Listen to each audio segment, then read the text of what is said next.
as we know, with the flotation. Ryanair back in the dock, a dozen new brochures on the shelves. Travel agents, busy week in the travel industry generally. Eoghan Corry is here. Yeah, and I've been through Stratton and the Ryder Cup as well. We've the park and ride situation as we're getting is pretty grim out there. The entry gate for buses on the northern park and ride is not wide enough, and buses are, they're having, most of them are getting through, but every third or fourth one has to reverse back. So you have this traffic backup coming onto the Leakscliff interchange from it. The south park and ride obviously abandoned this morning. Palmerston House all the parking has been moved out to Punchestown. And in fairness, the people going through it have had a very, very bad time yesterday, but they've behaved themselves really, really well. That people have sat 4 or 5 hours. Park and riot was one of the phrases I heard yesterday. And the other thing that's happening out in the K Club is mud. Already the fairways are breaking up, and you can see the wood chippings being dumped in massive amounts.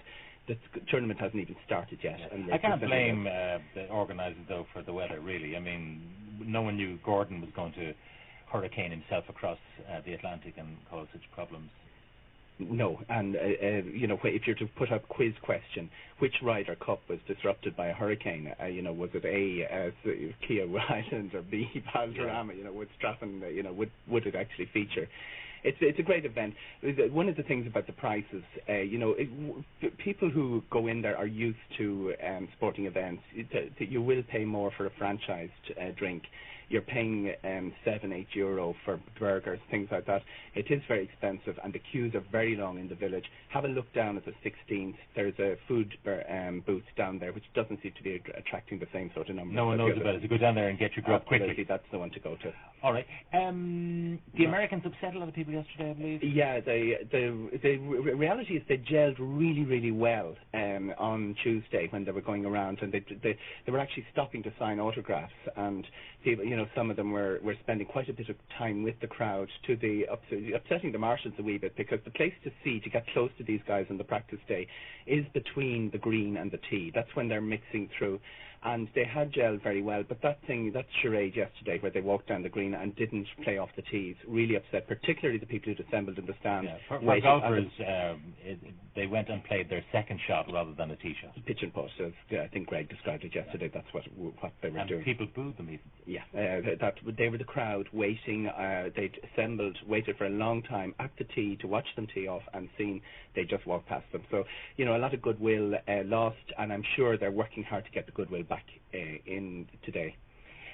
The Ryder Cup has resulted in the opening of a number of new hotels. We had a new hotel opening nearly every day last week. Now, obviously, some of them have had quiet openings. Carton House has been running for 5 weeks, and they had a big launch on Tuesday, which I think you covered. And there was a launch every day. What is interesting is that the hotel rates didn't climb as spectacularly as people were predicting.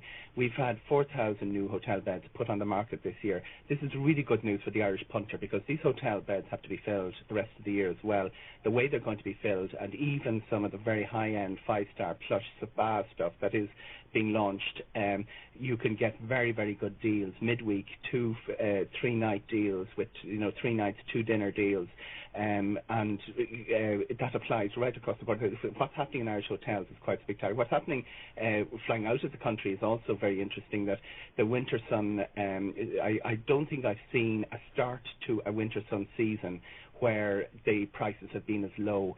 Budget, so it isn't available anymore, but budget sold to Egypt for €200. That's your flight and your accommodation out there for 7 days, and you can still get it really, really cheap, and that's impacting North Africa, very good prices.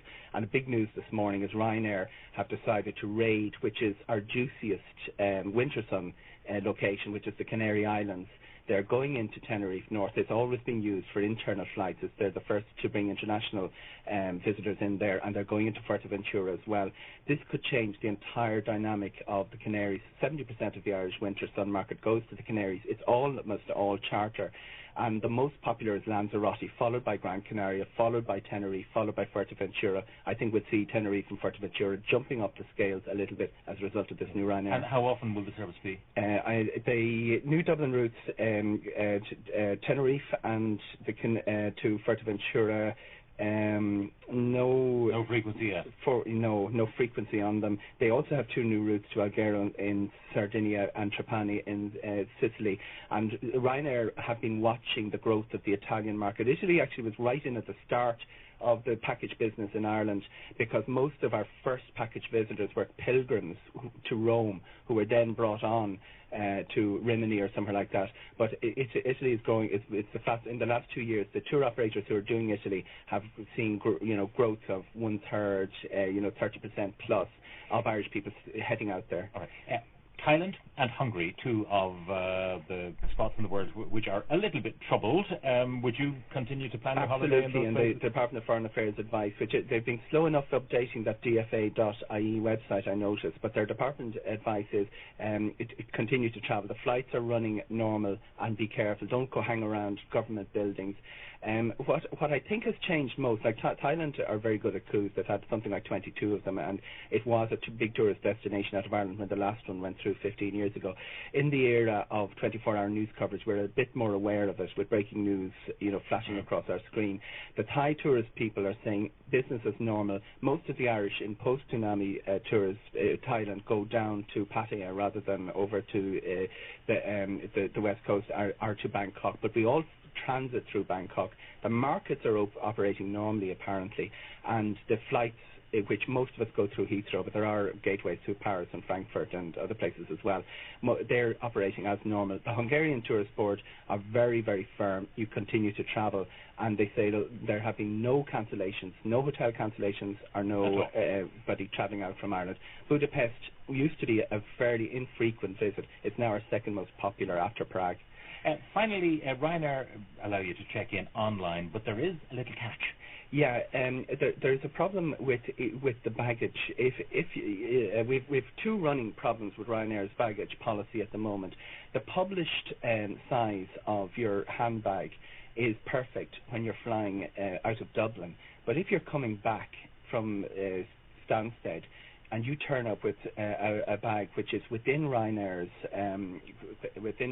stipulations, it actually could be outside the European, UK security stipulations, which are still there and are no sign of them being changed. So it really, really worth putting your head around this before you do that day trip to London. You might get in one direction and run into trouble at the other. Where it really runs you in, if you check in online and you have a bag to check in, you run into serious extra charges. You run into because they charge for putting bags in the hold since last March, and some of those prices are going up again on October the 1st.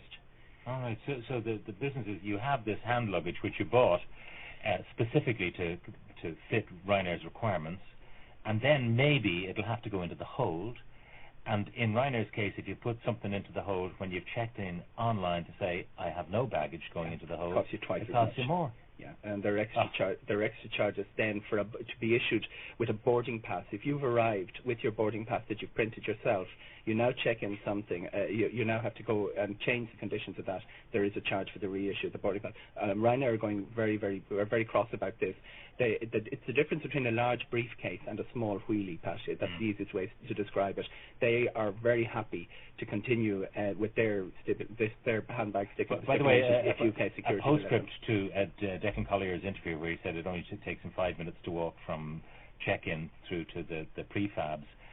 One of my correspondents said that the wheels on his wheelie actually seized up with the heat from pulling it so far at the speed that he needed to go. It is a long way. It is a long way, and it's a rough floor. I mean, it's a temporary floor, and I think that's one of the reasons they can't run the golf buggy type carriers that you get in English airports, is that the floor won't take it. All right, Eoghan, Corry, thank you very much for joining us. We'll take a break.